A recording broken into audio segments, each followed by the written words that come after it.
Hello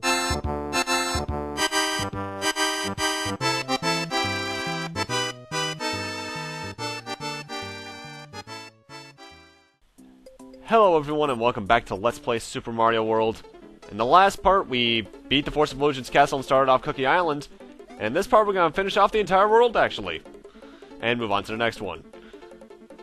Now, Shackled Island 3 here, you obviously have a lot of these rotating platforms, but if you remember correctly, back in like part 1 or 2 I mentioned that Yoshi could swallow shells and gain power from them.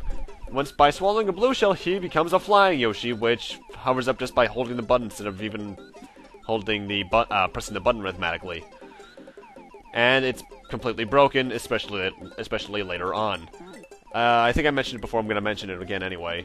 Swallowing a yellow shell makes Yoshi do a ground pound after jumping. Pretty much the equivalent to the little pound you can do on the ground with the cape by holding right instead of left. And red shells make you shoot 3 balls of fire and set trajectories. Like the past couple levels, this level has 2 exits, and the first one's right here. And I'll admit, I've been playing this game since 1998. Not 98. 99. I've never gotten only 1 star point. And that sends us in a complete and total loop around, meaning we have to get the alternate exit to be able to beat it. And where is it? Well, very similarly to a level earlier on, you have to fly past the other exits. You can either use the blue shell Yoshi rather, or a cape.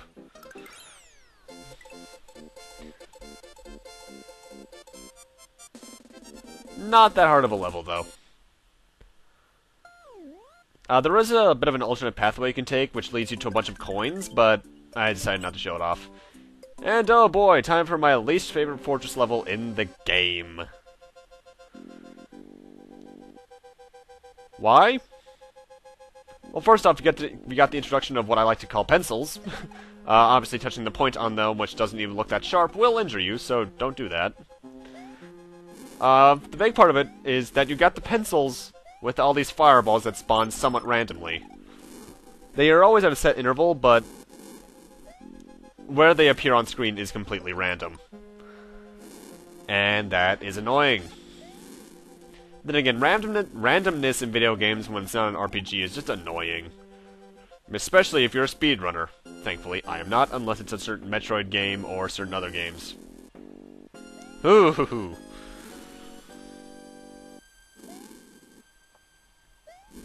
The first room can be kind of painful, but it's nothing as bad as the second room. And we got a lot, and I mean a lot of thwomps in here, and a couple thwimps. Duck here, by the way. This is one of the very few levels that I actually wanted to practice ahead of time because I hate this room. With the burning passion of about 3,000 suns. And it starts off rather tame, but once you start getting thwimps like that, it's kind of hard. Although I do love this thwimp. He's forever trapped. Suffer. And now the thwimps are completely free, and they can actually hurt you even after spin jumping on top of them because they're still moving faster upwards than you can go upwards. Pretty much they trap you against the ceiling and you take damage. And that could also happen with thwomps, but it's kind of rarer. Then again, we've only seen, what, thwomps 2-3 times in the entire game so far?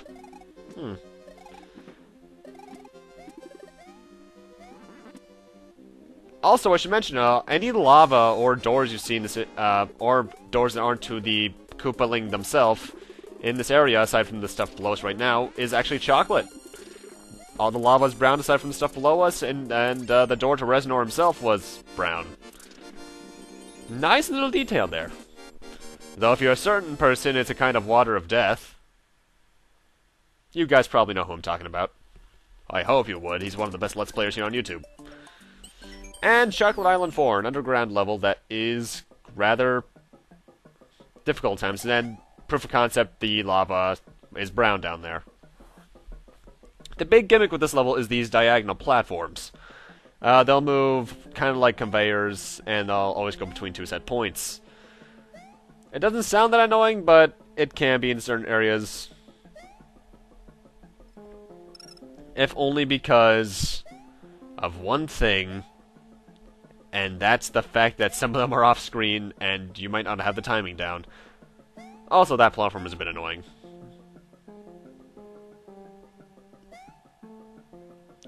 Just a tad. And giant Monty moles. I didn't know you could take them out with the cape, actually. You can spin jump on them. That's the main way you're supposed to get around them, though. If I recall correctly, certain hacks you're supposed to spin jump on top of them to get past certain areas. But Shackled Island 4, not a hard level. It's overall short, actually.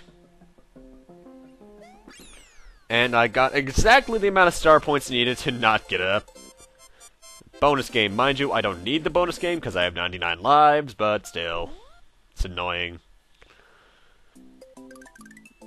And the next level is Shackled Island 5. This is a bit of a weird level. This is what I consider the big platforming challenge out of all the main levels. Although, first thing, I want to show off something that there's a bit of a minigame, actually, that you can find in certain levels that you could have found in, like, the first world, but I couldn't find until this point for some reason. This little minigame. Pretty much, you have, I believe, 6 rows of question mark blocks, and you have to hit them in the correct order in order to get a 1-up.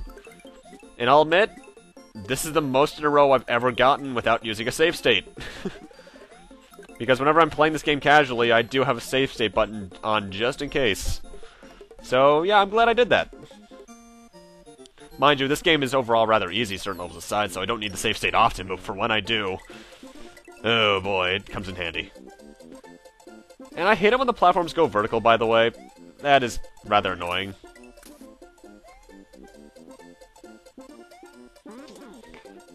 I love that sound effect for some reason when you hit the charge and chucks. I don't think I mentioned that yet, but the springboard sound effect and that sound effect when you hit the charge and chuck on the chuck on the head is, for some reason, very catchy and ear-catching. Well, this went south fast. I still got 2 useless 1-ups out of it.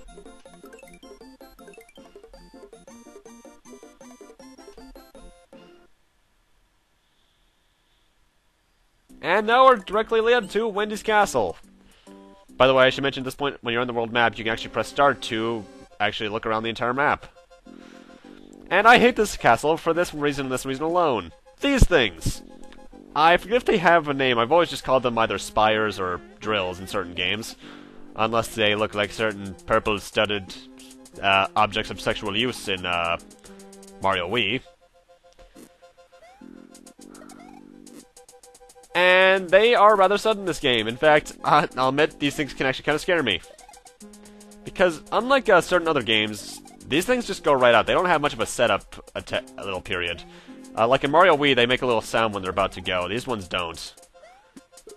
And it's kind of scary because of that. I'll admit, when I first got to this point as a kid, or by that I mean when I first got to this point at all, when I was about 8 or 9... I was terrified of these things. Especially when they go this fast. And yeah, screw them. No possible pun intended. Thankfully, we won't be seeing much of them throughout the rest of the game. I think they're only in maybe 1 or 2 other levels. And one of them is the final level, and even then, you don't have to encounter those.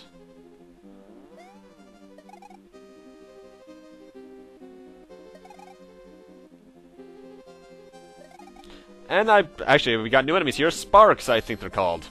Those who have played Paper Mario, the partner Watt is actually one of these things. I think his name was Watt. It's been a while since I played the first Paper Mario, actually. I should go do that again, because that's a good one. 1000-Year Door and Super are better, but yeah. And Wendy, she's exactly like the third guy, was it? The third Koopaling we faced. I think it was Iggy. Except she actually hit me.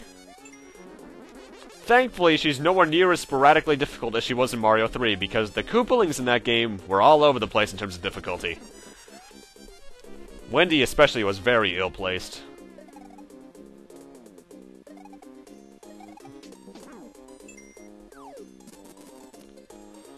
But, like all the other Koopalings, she goes down like nothing else.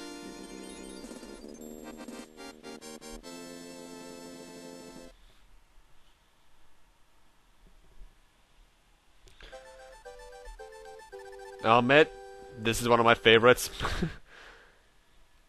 Into the void with you! Now that's what I call personality. Wendy Koopa in Castle number 6 has sung her last song. Mario must meet the challenge that is now before him. There is a sunken ship that appears to be a gateway to the Valley of Bowser. So essentially, we're one level before the end of the game. Final world of the game, that's required at least to beat it. And I should mention, with the completion of this next level, I think we're at around 68 or 69 exits completed out of 96. Now the sunken ghost ship, obviously, just by the word ghost in it, you can tell it's going to have a lot of booze and the ghost house music. However, it only has one exit, thankfully. This first little section here is rather tame. Just got some bullet bills around, and no torpedo Teds, surprisingly enough. I could have sworn there were, but I guess the torpedo Teds actually do only appear in that one level. I think I was actually thinking of a certain ROM hack out there, because I have played a couple, and this is why I hate this level, actually. For a good section of this hallway, the booze phase in and out between 2 or 3 or 4, maybe, different positions.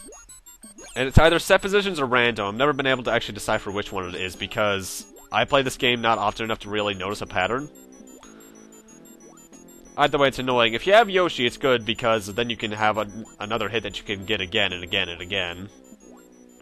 Once you reach this point, though, they disappear, never to be seen again. Certain ROM hacks, if I recall correctly, I know I bring that probably up a couple good amount of times throughout this entire Let's Play, like to abuse that. In a lot, and I mean a lot, of levels. And no, we gotta say that right now, even though I'm probably a good 3/4 through the entire Let's Play. I'm not playing Kaizo. Do it yourself.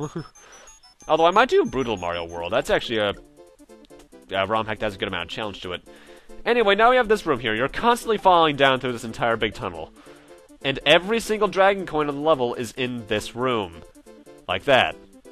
Although to make up for the fact that you can miss them so easily and not get them again, I think there are more than 5 placed in here.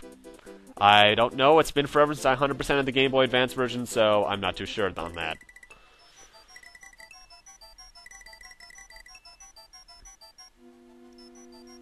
And I was waiting for the mushroom to fall down, but I think it despawned. Oh well. Also, keep in mind, when you reach an area like this, all those Koopas are slowly falling down onto you, so... Well, I think they are. They either despawn or something else happens. And that's actually the only exit of that kind, if I recall correctly, in the game, the green orb. Which I find kind of odd. But with that... we've opened up the Valley of Bowser, the final world of the game that's required for you to beat it. And with that, I'm going to need to end this off here. Thank you guys for watching, rate, comment, subscribe, all that kind of stuff. And next time on Let's Play Super Mario World, we'll be starting off possibly doing most of the Valley of Bowser here in the process. That made grammatical sense, shut up. So yeah, we'll be doing most of this world probably next part. Rate, comment, subscribe, all that kind of stuff. I can't remember if I did that already. Wow, I'm all over the place today right now. And I'll see you guys then. That was an awkward outro, but I don't care!